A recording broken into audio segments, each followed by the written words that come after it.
Hello children, इससे पहले video में हमने कारक के 3 भेद पढ़ चुके हैं। आज हम शेष भेद पढ़ेंगे।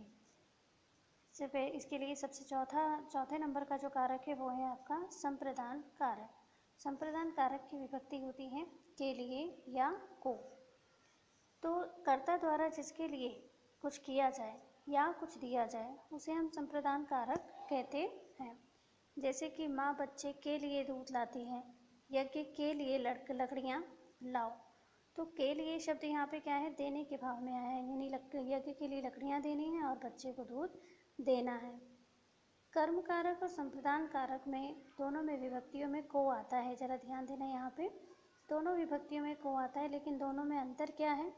कर्म कारक में जो को आता है वो क्रिया का फल कर्म पर पड़ते हुए आता है, और संप्रदान कारक में जो को आता है वो देने के भाव में आता है।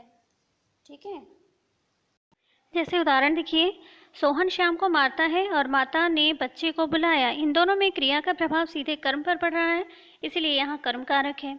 और श्याम भिक्षुक को भिक्षा देता है और अध्यापिका ने छात्र को मिठाइयाँ दी, यहाँ देने का भाव है, इसलिए संप्रदान कारक है।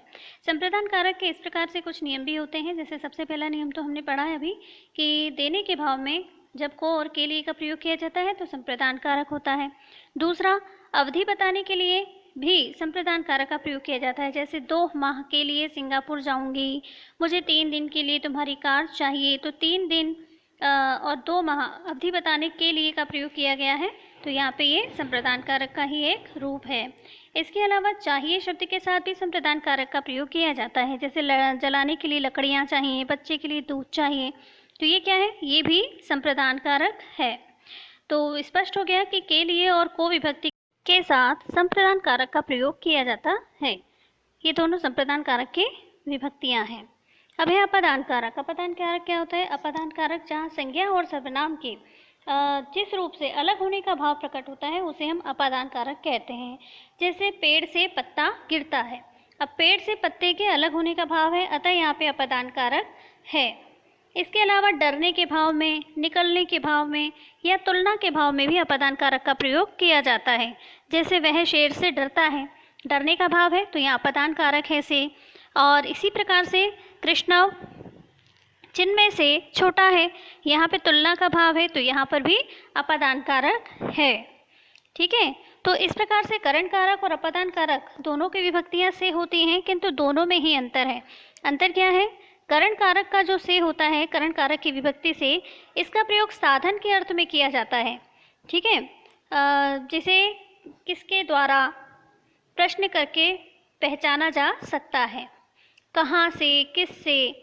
ठीक है, जैसे वह कार से आया और वह घर से आया है, इन दोनों में क्या अंतर है? वह कार से आया मतलब कार से साधन की बात की जा रही है। किससे आया है? कार से आया है, तो यहाँ पे करण कारक के रूप में से का प्रयोग हुआ है। वहीं दूसरी ओर वह घर से आया है, घर से आया यानी कहाँ से आया है। ठीक है, तो कहाँ से आया है प्रश्न करने पर उत्तर मिले तो समझिए कि यहाँ पे अपादान कारक है। और किससे आया है पर अगर प्रश्न का उत्तर मिले तो समझिए वहाँ पे करण कारक है। तो करण कारक का प्रयोग, से का प्रयोग किसके साधन के रूप में किया जाता है, और अपादान का प्रयोग किस लिए किया जाता है? अपादान का प्रयोग किया जाता है अलग होने के भाव में।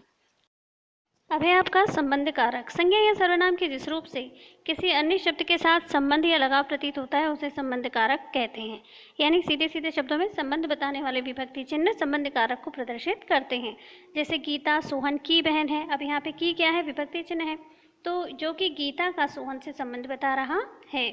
ठीक है, इसके कुछ नियम हैं, जिसमें पहला है, एक संज्ञा या सर्वनाम का दूसरे संज्ञा या सर्वनाम से संबंध प्रकट करने के लिए संबंध कारक का प्रयोग होता है। जैसे सुनीता रमा की बहन है, वही जैसे पहला वाला उदाहरण था। स्वामित्व या अधिकार प्रकट करने के लिए भी संबंध कारक का प्रयोग किया जाता है। जैसे आप किसकी आज्ञा से यहाँ आए हैं, तो की, किसकी, ये स्वामित्व की आज्ञा प्रकट करने वाला शब्द भी क्या कहलाता है? संबंध कारक के अंतर्गत ही आता है। इसके अलावा तीसरा नियम है इसका, परिमाण प्रकट करने के लिए, मोल भाव प्रकट करने के लिए, निर्माण का साधन प्रदर्शित करने के लिए संबंध कारक का प्रयोग किया जाता है। जैसे 5 मीटर की साड़ी परिमाण प्रकट कर रहा है, 20 रुपये के आलू मोल भाव बता रहा है, ईंटों का मकान ये निर्माण का साधन प्रकट कर रहा है। तो परिमाण, मोल भाव और निर्माण का साधन प्रकट करने के लिए भी संबंध कारक का प्रयोग किया जाता है। इसके अलावा सर्वनाम के साथ संबंध कारक का प्रयोग रा, रे, री के रूप में भी होता है, जैसे मेरी पुस्तक, तुम्हारा पत्र। संबंध कारक की विभक्तियों द्वारा कुछ मुहावरेदार प्रयोग भी होते हैं, जैसे कान का कच्चा, आँख का अंधा, ठीक है, बातों का धनी। तो यहाँ भी क्या है, मुहावरों में भी संबंध कारक का प्रयोग किया जाता है। अब है आपका अधिकरण कारक। संज्ञा या सर्वनाम के जिस रूप से क्रिया का आधार सूचित हो, आधार पता चले, उसे हम अधिकरण कारक कहते हैं। इसका प्रसर्ग चिन्ह होता है में, पे, पर। जैसे चिड़िया पेड़ पर बैठी है, तो यहाँ पे चिड़िया के बैठने का स्थान या आधार पता चल रहा है, इसीलिए यहाँ पे अधिकरण कारक है। स्थान, समय, भीतर या सीमा का बोध कराने के लिए भी अधिकरण कारक का प्रयोग किया जाता है। तुलना, मूल्य और अंतर का बोध कराने के लिए भी अधिकरण कारक का प्रयोग किया जाता है। जैसे पुस्तक मेज पर रखी है। कमल सभी फूलों में सुंदरतम है, ये तुलना प्रकट कर रहा है, तो यहाँ पर भी अधिकरण कारक है। निर्धारण और निमित्त प्रकट करने के लिए भी अधिकरण कारक का प्रयोग होता है। जैसे छोटी सी बात पर गुस्सा मत करो, ये एक निर्धारण प्रस्तुत कर रहा है कि हमें छोटी सी बात पर गुस्सा नहीं करना चाहिए, तो यहाँ भी अधिकरण कारक है। अगला है आपका संबोधन कारक। संज्ञा के जिस रूप से किसी को पुकारने या चेतावनी देने का संबोधन हो, उसे हम संबोधन कारक कहते हैं। संबोधन कारक मतलब पुकार, हे राम, अरे मुँह। संबोधन कारक का कोई विभक्ति चिन्ह नहीं होता है, सिर्फ विस्मयबोधक अविकारी शब्दों द्वारा ही इसे पहचाना जाता है। जैसे कि हे राम, हे, अरे, ओ, ये क्या है, ये सब विस्मयबोधक अविकारी शब्द ही हैं। ठीक है, तो ये संबोधन कारक है। आज के लिए इतना ही। आशा है आपको समझ में आया होगा।